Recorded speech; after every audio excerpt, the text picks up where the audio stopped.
A Croácia, depois de praticamente 10 anos, passa a integrar também a zona do euro e o espaço Schengen, vamos discutir por que isso está acontecendo, e o Zelensky promete uma contundente vitória sobre os russos para 2023.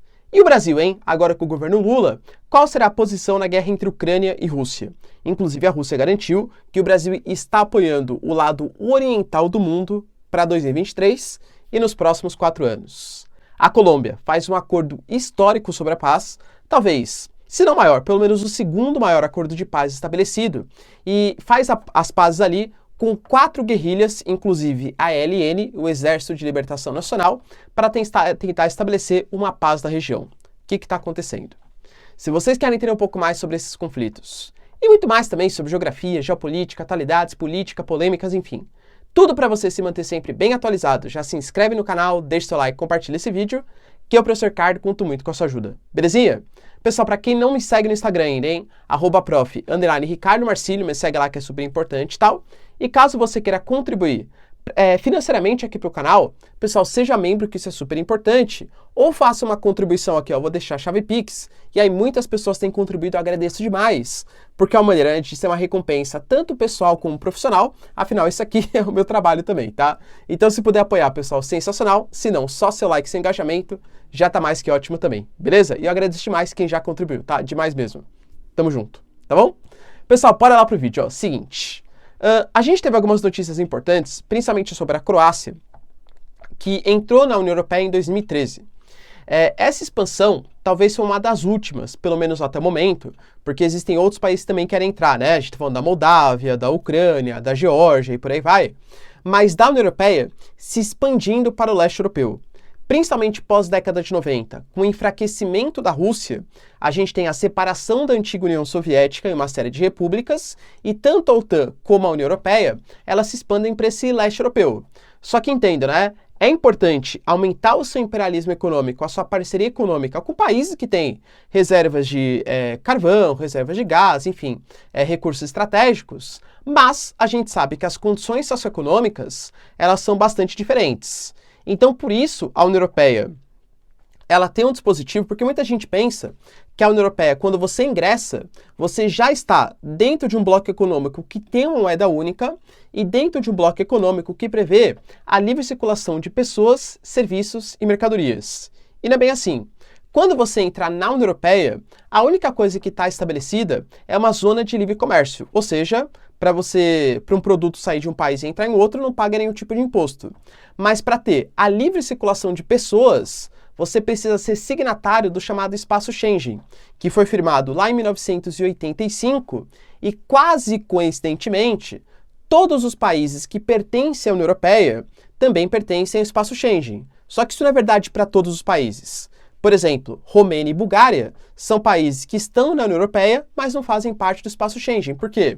Porque se você está no Espaço Schengen, você tem ali pessoas, trabalhadores, enfim, que eles vão ter livre acesso à Alemanha, Portugal, Espanha, Itália. E, cara, convenhamos que Itália, Alemanha, etc., não querem engenheiros, enfim, né, mão de obra barata, búlgara e romena, entre aspas, roubando os empregos da população local.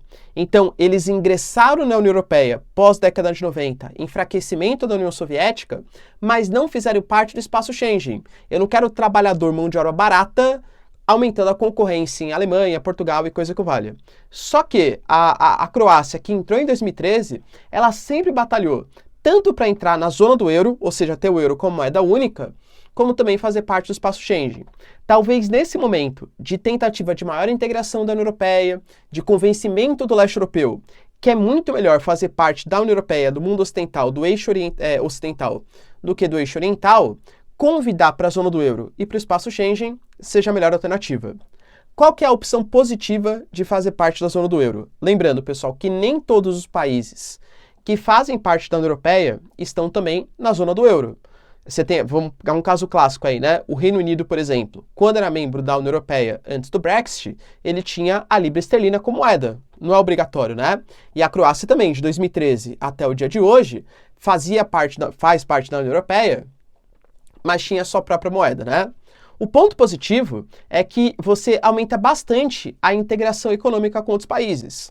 Pô, galera, se a Croácia usa o euro e se a Alemanha usa o euro, por exemplo, você não tem que fazer conversão de moedas. Então, o intercâmbio comercial, ele fica muito mais facilitado. Então, a chance de ter acesso ao mercado dos consumidores externos aumenta demais. Mas qual que é a parte negativa da coisa? Você fica sujeito a uma política econômica, uma política monetária do Banco Central Europeu, que é muito mais influenciado pela Alemanha do que pela Croácia, por exemplo, entende? Então, fazer políticas de, por exemplo, impressão de papel moeda, de definição de taxa de juros, de, por exemplo, enfim, galera, políticas de valorização ou desvalorização cambial, não fica na mão do governo, e sim fica na mão da União Europeia. E aí você pega, vai representar muito mais os interesses das grandes potências do que propriamente da Croácia, percebe? Quando a Grécia estava entolada na crise, meados ali de 2013, 2014, 2015, uma das sugestões que foram feitas à Grécia foi abandonar a zona do euro, porque ela poderia voltar à sua própria moeda, praticar uma política de desvalorização cambial para aumentar a competitividade. Porque com o euro como moeda e a Grécia exporta o quê? Vamos ser bem chulo aqui, tá? Uva, azeitona e turismo. Galera, convenhamos, uva e azeitona tem no Chile, tem na África do Sul, tem na Austrália, tem uma série de países que são muito mais competitivos porque não tem uma moeda tão valorizada quanto o euro, percebe? Então a Grécia, ela abriu mão da sua política econômica em nome de uma integração maior com a União Europeia. A Croácia, nesse momento, acha que vale mais a pena. Lembrando que para fazer parte da zona do euro, você tem que respeitar uma série de questões. Controle da dívida pública, enfim, né? Então a Croácia vai ter que se moldar algumas questões mais próprias da União Europeia. Mas isso mostra uma tentativa do mundo ocidental aprofundar suas relações com o leste europeu. Outra notícia importante que rolou pelo mundo está acerca das declarações do Zelensky. Eu falei para vocês ontem, aliás, quem não assistiu o vídeo, hein, pessoal? Tá vacilando, hein? Veja ontem, sobre o pronunciamento do Putin acerca do Ano Novo. Basicamente, ele falou que tudo que está sendo feito na Rússia, aliás, pela Rússia na Ucrânia, é para garantir a sobrevivência da Rússia, porque o Ocidente está utilizando a Ucrânia como uma espécie de fantoche para destruir os russos. O Zelensky, obviamente, pessoal, foi pelo caminho contrário. Basicamente, ele falou que o Putin, na verdade, ele está se utilizando dessa guerra para permanecer no poder até o fim da sua vida. Então, o Putin, que está desde 99 no poder, ele está fazendo todo esse tipo de manipulação com a população russa, convencimentos, os ucranianos são não posso falar no YouTube, né? Nazistas, porque ele não quer que ele saia do poder. Ele quer se perpetuar ali no poder. Inclusive garantiu que o apoio do Ocidente está sendo super importante. O Stoltenberg falou ontem que a OTAN tem sim que mandar mais armas para a Ucrânia como uma forma de convencimento, mas que a Ucrânia vai ter a vitória. Segundo o Zelensky, inicialmente eles falaram, né, que eles não teriam outra opção a não ser se render, mas que agora eles têm a opção de vencer. Isso, palavras do Zelensky. Lembrando também que ele falou que é impossível perdoar tudo que a Rússia fez até o momento. Então, para iniciar qualquer tipo de conversa com os russos, um processo de paz, todos os territórios têm que ser integralmente devolvidos. E deu algumas cutucadinhas também. Por exemplo, a gente sabe que talvez uma das questões mais vexatórias dos russos até o momento foi o atentado que aconteceu ali na Ponte da Crimeia. A Ponte da Crimeia, ela foi utilizada quando a Rússia dominou a Crimeia lá em 2014 como uma forma de propaganda do Putin, né? Olha, essa obra faraônica, eu conquistar a Crimeia, a gente está conectando agora a Rússia, a Crimeia e tal. Pô, o ataque que foi feito foi uma mostra de que a Rússia não estava tão poderosa assim na Península da Crimeia. Então o Zelensky, que nunca tinha declarado isso, tá?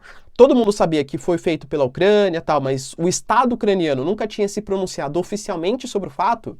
Ficou bem claro que foi o Zelensky e os ucranianos que perpetraram, né, que colocaram aí esse ataque à Ponte da Crimeia, tá? Então, tanto o Zelensky quanto o Putin prometeram a vitória. Eu já dei aqui meu parecer, inclusive, se vocês não viram, veja o vídeo de ontem, tá? Mas, particularmente, eu acho que a escalada, ela tende a aumentar cada vez mais, em nível de tecnologia, armamentos, enfim, que vão ser utilizados nesse conflito. A Rússia se pronuncia oficialmente sobre a troca de governo brasileiro. A gente sabe que hoje, né, foi a posse do novo presidente, o Lula, e a Rússia considera, tá, que com esse novo presidente, o intercâmbio e o Brasil, ele vai estar muito mais próximo dos interesses orientais, do interesse da China, do interesse da Rússia, do que propriamente dos interesses ocidentais. Segundo a própria Rússia, o Brasil está sempre se colocando dessa maneira, né? O Brasil está de volta. O presidente da Alemanha, por exemplo, recentemente falou, né? Ah, é bom ver que agora o Brasil está participando das organizações novamente e tal, por quê? Cara, não vamos discutir questões políticas aqui, né? Mas, de fato, o Bolsonaro, ele era muito mais... comprava muito mais brigas com essas grandes lideranças dos Estados Unidos, da União Europeia, do que propriamente o governo Lula. Então o governo Lula, ele tende a ser um pouco mais diplomático para as questões externas. E de novo, né, na geopolítica, às vezes vale até mais o que você fala do que o que realmente você faz. Então, por exemplo, política ambiental brasileira. Não, realmente agora a gente vai preservar toda a Amazônia e tal. Cara, é difícil isso acontecer. Mas colocar pessoas que falam, olha, vamos preservar a Amazônia, realmente tem um problema, a gente vai melhorar tal, faz com que o Fundo Amazônia possivelmente volte a investir e tal. Então, algumas coisas tendem a se aproximar mais do eixo brasileiro, tá? O que a Rússia garantiu? Segundo a Rússia, o Putin até convidou o Lula para visitar Moscou ainda em 2023, o Brasil ficou de dar uma resposta, e houve uma reunião em que a Rússia deixou claro que o Brasil vai ser uma das lideranças desse novo mundo multipolar que está vindo, com os países emergentes sendo uma liderança global, e que inclusive a Rússia garantiu que os fertilizantes vão ser fornecidos para o Brasil, não gratuitamente, claro, mas com um intercâmbio bastante interessante. E que o Lula ficou bastante satisfeito com esses preceitos russos e que vai se aproximar do mundo oriental, tá? Inclusive, o Lula tem que deixar bem claro, tá? Ele se reuniu tanto com lideranças da Rússia como com lideranças ucranianas. Professor, então o Brasil realmente, ele vai para o lado oriental da força, vai se aproximar mais da China e da Rússia? De novo, saber o que vai acontecer, só se fosse um adivinho aqui, tá? A gente pode tentar especular baseado no que foi o Lula dos anos 2002, né, 2003 aí, até 2010, e com o que é a característica do Estado brasileiro. O Brasil é conhecido no cenário externo por ser um país pacifista, por ser um país que estabelece relações diplomáticas. Essa é a cara do Itamaraty, tá? Tanto que, por exemplo, Lula, ele se pronunciou sobre o fato, falando que realmente ele se reuniu com a Ucrânia, se reuniu com a Rússia, mas que ele está tentando ali estabelecer a paz momentânea. Só que vamos lá, de novo, né? Uma coisa é o que ele fala, outra coisa é o que de fato ele pratica. Pegando as características do Brasil, o Brasil vai continuar muito parecido com o que foi durante o governo Bolsonaro. Ou seja, a gente não quer comprar briga com nenhum dos dois lados. A Rússia está fazendo intercâmbio com a gente, com armamento não, né, mas com tecnologia nuclear, com os fertilizantes, que são super importantes para a nossa agricultura, até para baixar o nosso custo de produção e aumentar a margem de lucro da exportação do nosso agronegócio, que é, assim, essencial para a economia brasileira, tá? Então não tem por que o Brasil ficar sancionando os russos, nem faz parte da nossa geopolítica externa. Mas a gente também, possivelmente, vai querer, talvez não sabe isso, né? Mas o Brasil está pleiteando a entrada na OCDE. O governo Lula não se pronunciou oficialmente, se vai continuar com essa premissa. Mas se quiser continuar, vai ter que agradar a França, vai ter que agradar a Alemanha, agradar os Estados Unidos. O Brasil está no meio de um processo de fechar uma aliança Mercosul-União Europeia. Será que isso vai acontecer? Se for acontecer, tem que agradar os Estados Unidos, União Europeia, tal, essas coisas. Então, é a cara do atual governo e da história da política brasileira se manter em cima do muro e só adotar sanções quando a ONU coloca que a sanção é essencial de ser feita. Por enquanto, essa coisa não aconteceu, então o Brasil tende a adotar mais ou menos essa política. Tanto que, por exemplo, o Putin mesmo, quando ele foi se pronunciar sobre as eleições brasileiras, ele falou, olha, para mim, o Lula e o Bolsonaro vão ser ótimos presidentes. O Bolsonaro, se a gente for pensar do ponto da pauta de costumes, ele é muito mais essa pauta mais conservadora, tal, né? Que combina muito mais com o Putin. Mas se a gente for pensar durante o governo Lula, por exemplo, foi quem fechou aliança com os países emergentes, teve a criação dos BRICS, desses blocos econômicos. Então não acho que vai ter uma grande mudança no posicionamento geopolítico brasileiro. O Brasil vai tentar manter essa aliança sul-sul, mas mantendo também boas relações com os Estados Unidos. Lembrando que o Brasil emprestou dinheiro. Galera, convenhamos. O Lula, ele foi elogiado pelo Lobão e falou, he's the guy, percebe? E aqui, de novo, não estou desconsiderando questões políticas internas, gestão econômica e tal, uma série de críticas. Mas, geopoliticamente falando, a gente passou a ser muito mais bem visto naquele momento, porque, de novo, né, geopolítica, mundo da hipocrisia, o cara falou o que todo mundo quer ouvir, é basicamente o que os outros líderes querem no momento, tá? Então, eu acho que vai ter uma grande mudança, assim, dos preceitos políticos do Brasil. E o Gustavo Petro, atual presidente da Colômbia, ele fecha um acordo histórico, digamos, tá? Com a ELN e outros 3 grupos guerrilheiros. A Colômbia é um país que durante a Guerra Fria ficou muito influenciado basicamente por 3 partes ali. O governo colombiano, tá? Os cartéis de droga e os grupos guerrilheiros, que queriam a instalação de um governo socialista. Dentre esses grupos, a gente tem o M19, tem a ELN, tem as Farc e por aí vai. A Colômbia, para combater esses grupos guerrilheiros, pediu ajuda dos Estados Unidos e colocou esses grupos guerrilheiros, que tinham grande parte ideal da instalação de um ideal marxista, de uma ditadura socialista no país, pediu auxílio dos Estados Unidos. Então a Colômbia sempre foi um país muito mais de direita, tanto que a eleição do Gustavo Petro, ela surpreendeu muita gente, porque na Colômbia, basicamente, a esquerda, ela é associada a grupos de guerrilha, que participaram ali de atividades ilícitas e coisa que o vale, né? Quando o Gustavo Petro ele foi eleito, uma das promessas dele foi acabar com essa guerra civil que existe no país, das guerrilhas, dos cartéis e do governo. E ele conseguiu estabelecer, por exemplo, já tinha sido feito, né, um acordo de paz com as Farc, que agora é um partido político chamado de Comunes, inclusive com prefeituras, cargos parlamentares e por aí vai, e estabeleceu recentemente um acordo com a ELN e outros 3 grupos ali guerrilheiros. Na prática, isso vai estabelecer com que tenha a anistia das lideranças desses grupos, e em troca esses grupos vão poder participar de atividades políticas no país, obviamente mais ligadas à esquerda. Para vocês terem noção de como isso é uma complicação no país, a Colômbia já teve, ao longo desde 85, né, até 2018, 450 mil mortes, e estima-se que hoje a gente esteja falando de todas as guerrilhas de 10 a 15 mil homens armados, que formam um estado paralelo e tem leis extraordinárias que não combinam ali com a lei do governo colombiano.